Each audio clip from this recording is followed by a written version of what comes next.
I have now worked with well over 1,000 OnlyFans management agency owners. I've noticed the ones that fail have 7 common huge pitfalls and mistakes that they all have in common. So in today's video, I've collected the 7 most important mistakes and pitfalls to avoid when starting and scaling your OnlyFans management agency. So if you're just watching this and you're getting into OFM and you want to make money online, please make sure you pay attention to this entire video as it can save you so much time, headache, problems, and money.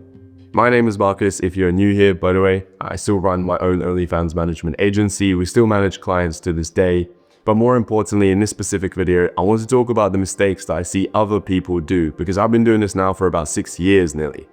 And other people come and go, and I see all of the mistakes that they make. I quite literally have seen people go from $0 to $50,000 a month and all the way to 0 again, because they do all of the heavy lifting of doing outreach, getting clients on board. And once they get these clients, well, they don't understand how to avoid these 7 mistakes, and then therefore the clients leave. So let's jump into mistake number 1 that you must avoid. I see this time and time again with other agency owners with their clients, or even when models come to me and they would like to start working with me. I look at their social media and within literally 1 or 2 seconds, I can see exactly what's wrong, which is there is no niche. There is no specific type of content, right?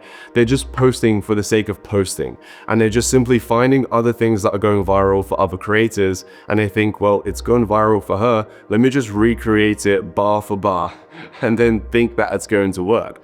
Now, just because this type of content might work for one creator does not mean that it's going to work for you. Secondly, as well, if you don't have a specific niche or just something that is unique to you as a creator, well, how are you going to go viral? It's 2025. There are quite literally over 4 million active OnlyFans creators, and everybody's competing for the same attention, for the same eyeballs online. So you must stand out. You must have a niche, which is the first mistake that I see. So you as an agency owner, whenever you take on a client, simply just speak to them and figure out their pros and cons, or more so their strengths and weaknesses, right? Some creators are super confident and they don't mind saying the most outlandish, crazy shit in front of the camera, right? Whereas the next creator is a little bit shy, right? Maybe she doesn't want to really talk in front of the camera. However, maybe she's super flexible and she can create content around that. So anyway, the first mistake to look out for is whenever you're working with a creator, you must understand what are their strengths and weaknesses and play into their strengths. Create content that is simple for them to do and easy for them to replicate, and it doesn't seem like work. Okay, funny enough, this next mistake is so important that if you don't do it correctly, you genuinely might as well not run an agency. Here's why.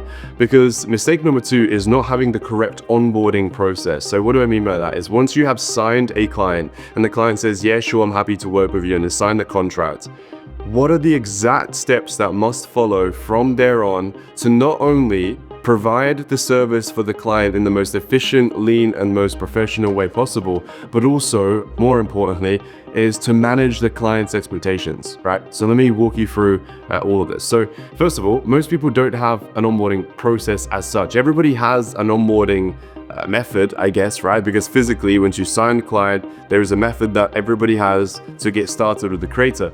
However, some people, it takes a week. So once the model signs the contract, it might take an entire week until you actually start doing something for the client.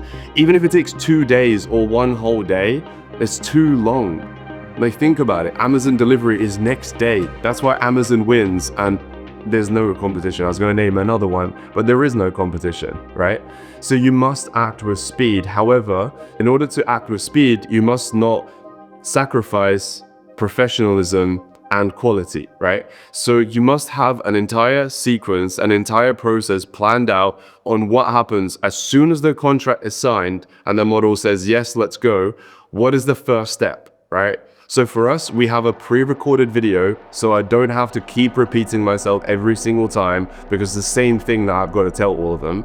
We just send them this pre-recorded video, which explains everything that they will need to know about when can they talk to us and where shouldn't they message us, right? And when shouldn't they message us, how to pay the invoices, what content do we require from them, and so on and so on and so on and so on, right? The video explains and manages all the expectations.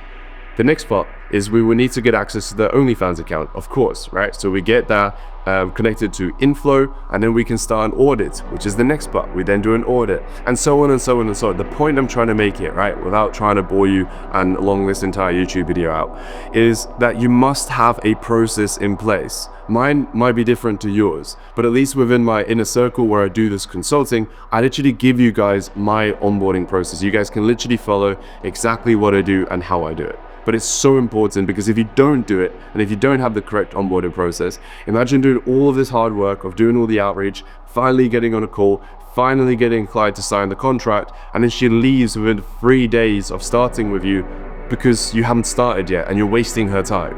And let's just say you've done all of that correctly. You've done the onboarding, she started with you, and you've got your chatter or your chatters on the account, and they begin chatting, and guess what? They make spelling mistakes, they make grammatical errors, they charge for things super cheap like $4.99, or for some reason $200 as the first PPV, and overall just terrible chatting, right?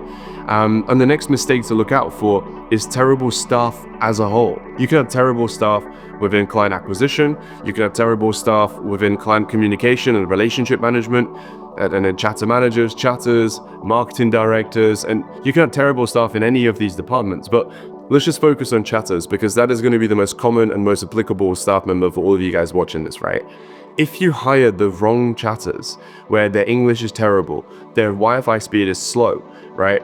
They actually type very, very slowly, right? All these things that I've just mentioned so far, by the way, you should know before you hire them and train them, right? So that's what we do. So before we hire any chatter, we figure out, first of all, where are they at in the world, their English level, right? We give them an English skill test and they do that. Then we have a Wi-Fi speed test. Then we have a words per minute test.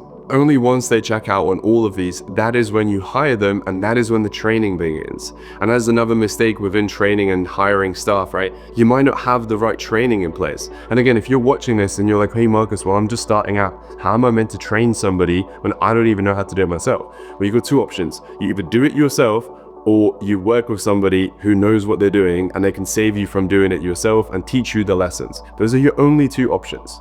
So the next pitfall and mistake to look out for is actually related to the very first one. But in short, it is not having a marketing structure and a marketing strategy in the first place, right?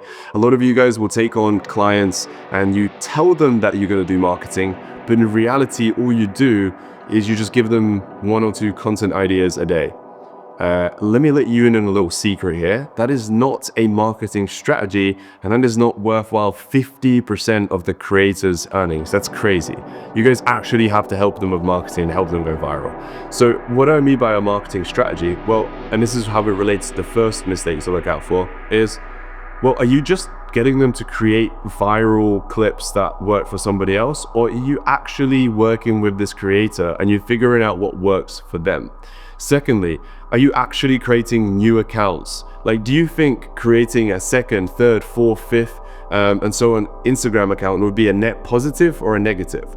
Obviously, it would be a net positive. The chances of these new accounts going crazy viral is quite slim. I'm fully aware of that. However, even if it gets an extra 15, 20, 30, 100,000 views per month, it's better than nothing. And all of a sudden, you can funnel the new viewers from these second backup accounts over to the OnlyFans account, and you can have a tracking link, and all of a sudden you can show the client, hey look, you know, we've generated an extra 20, 50, 100 paid subscribers just from these backup accounts. This is completely brand new traffic that is nothing to do with you, because the alternative is you manage their main Instagram, and well, the client's going to be like, well, yeah, nice, you got me some paid subs, but that is my paid Instagram, what I've already been building. You haven't generated anything new for me, right? And then you got things like Reddit, Snapchat, Threads, and Facebook, and so on, right? Like, do you actually have a marketing strategy, yes or no? And most of you guys do not. The next one is super simple to fix, and I'll give you exactly the practical action step you must take in order to solve that in this video. But the mistake is communication. Communication is a very broad term. What do we mean by that in specific is either not clear enough communication or not fast enough communication. So clear enough communication, aka, for example, you create a second and third Instagram account and you create a Reddit account for the creator, and you're up and running, but like it's not really generating anything crazy, but it is getting some subscribers in through the door, right? If you have not told the creator, hey, by the way, just so you know, we have created the second and third Instagram account and a Reddit account. We're just getting started, but I just wanted to let you know that's something that we're doing. If you haven't told the client this, they will just assume that you're doing fuck all, right? So you have to tell your clients what you're doing in the behind the scenes, right?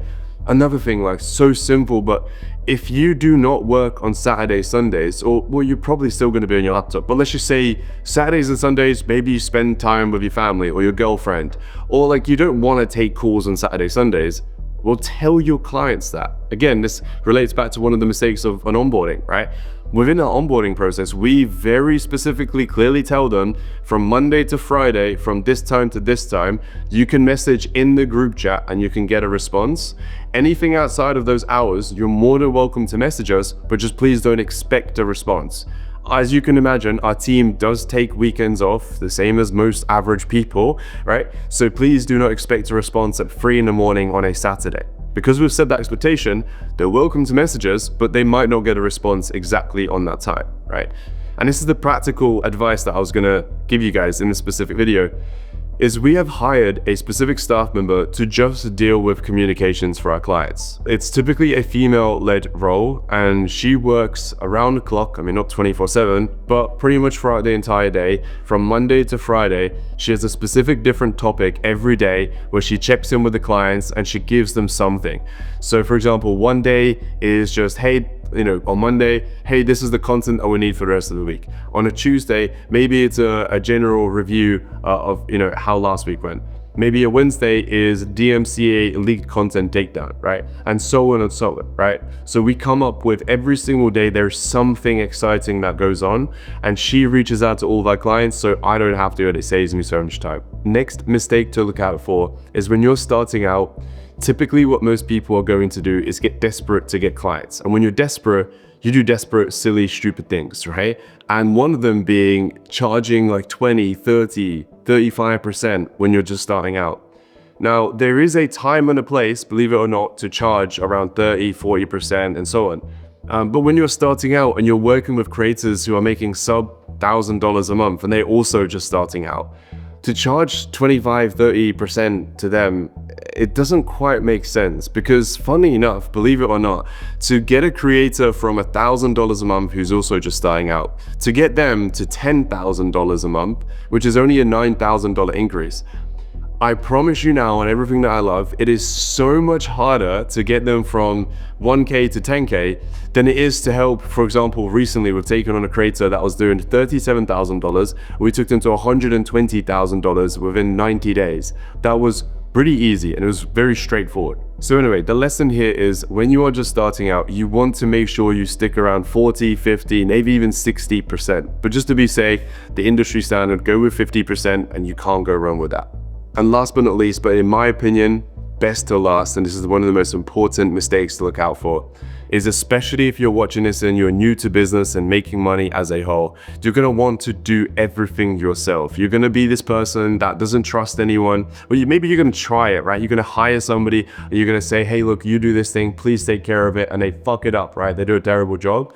And all of a sudden you're like, no, I can't trust anybody. I've got to do it all by myself. My friend, it is physically impossible for you to scale to $1 million a month by doing this all by yourself. It is impossible. What you want to do is you want to have 4 main departments, typically 3 departments: client acquisition, marketing, and chatting, right? And then what you want to do is have a manager in client acquisition, a manager in marketing, and a manager in chatting. And then you just speak to the managers of these departments. And then the managers speak to all of the actual staff members who do all of the things. So once in the morning, you check in with all of the managers. So you check in with a client acquisition manager, right? And the client acquisition manager is not the one that does all the actual outreach, right? And you have virtual assistants that do all the actual outreach. I mean, this is kind of at more scale, but when you're just starting out, you can just have chatters and 1 chatter manager and you're good to go. But at scale, you're gonna have managers of each department and you just simply speak with the managers. Now look, I don't want to overcomplicate things and overwhelm you. To start off with, you genuinely can just have 3 to 6 chatters, one chatter manager that takes care of all of that, and it's just you, right? To start off with, you really can do that. We've recently had clients do as much as $30,000, $90,000, $117,000 a month. By just simply doing it as basic as that. And then eventually you can scale to 300, $500,000 and so on, but you have to hire people and you have to delegate certain important tasks. So I'm curious, you watching at home, out of the 7 mistakes that you just learned, maybe you've done 1 or 2 of them, or maybe you're currently doing 1 or 2 of them. If you are, comment below and I'm curious to see which one you've learned the most from. And lastly, if you are taking this business model serious and you want to make some serious money online, feel free to just drop me a message on Instagram @MarcusHustle and I'll be happy to respond. Have a great day.